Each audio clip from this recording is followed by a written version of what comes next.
something somewhere. So all that frustration goes in. Then you got a spouse over here, you know, you've been gone all this time, you haven't done anything really for them. So now you're out there, have an expectation for you to do that. Everybody's expecting you to produce, but every obstacle is in your path where it keeps you from producing.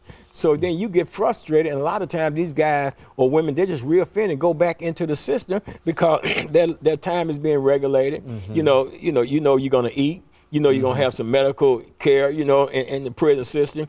And even though it's not an ideal situation to live in, it's less frustrating. It's better than what's outside, the way people are willing to receive you and deal with you. Because if I'm saying, man, if I done worked on myself, I'm doing all these things, man, I mean, you got people that are ministering the word of God and everything in prison system. Man, you got people that are paralegals and stuff like that, man, can go through the legal system, man, and do all this stuff. But when they get out, why not hire these individuals? They have the knowledge, they have the ability, they have the skills, they have the wherewithal to do these things, but we won't hire them. Either that or perhaps give employers some incentive to perhaps, you know, deal with those individuals who have been incarcerated. You know, I mean,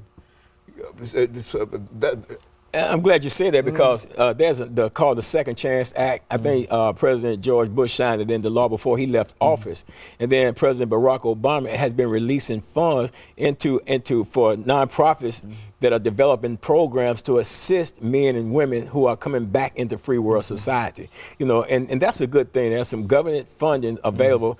It's called the Second Chance Act, and I think it was signed in 05. Second Chance Act in 2005, I believe it was, that came in. I think either that's when it started. I don't know when it was. I think it was 07 when it was signed. But anyway, that's in place right now. It's available right now, and its money is available for programs that offer assistance to inmates coming out of the prison system. Now, what it takes to tap into that and get that money and how much of that money you're able to get, I have no idea. But I do know that money is available. The money is available. Oh, and we can simply make our audience aware of the fact that they can further check into that and whatever. And so, of course, Reverend Walker, we're coming to the end of this show for today, but again, I believe that this has been a worthy undertaking because you've dealt with some problems and some challenges in a real sense that are faced by a large number of people. You see, because when these individuals go into the system, when they get out, they've got a lot of folks that are dependent on them while they're in there. And so it's a real problem, and I think it's a